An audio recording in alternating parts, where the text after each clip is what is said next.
Busy day here in the WBON-TV studios, so as always, here are the headlines you need to know from WBONTV.com. The identity of the elderly victim that died in a crash this morning in Madison County has now been released. The coroner spoke with WBON-TV regarding the fatal wreck on 4/21 this morning in the video up now, where he says that the 72-year-old male subject, Norbert Wagner, was ejected and had been at the scene of his overturned vehicle in a field for quite some time before he was able to be seen by the light of day. He'd apparently been en route to work from Waco to Jackson County when the wreck occurred. Wagner was pronounced dead at the scene.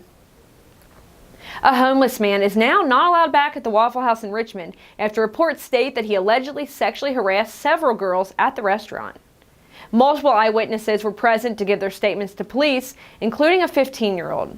The females stated that 7-year-old Virgil Janeway had made sexual advances. He allegedly whispered obscenities to the 15-year-old juvenile, stating that he wanted to take her back to his room and perform sexual acts on her. Police report states that Janeway appeared highly intoxicated, and he stated to officers that he had in fact been drinking. Janeway was charged with alcohol intoxication in a public place and second-degree disorderly conduct. In addition to that, he was given a criminal trespass warning for Waffle House.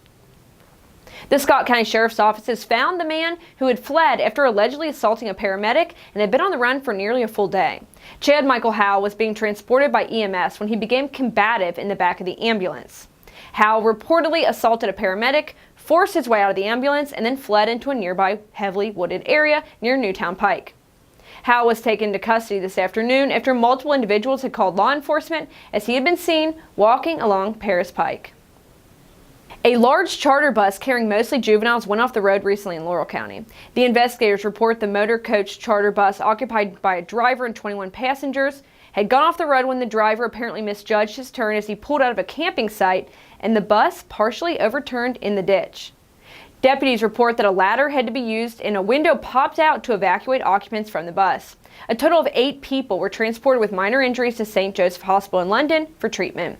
For more stories such as these, be sure to visit Richmond's very own WBONTV.com. I'm Marissa Hempel.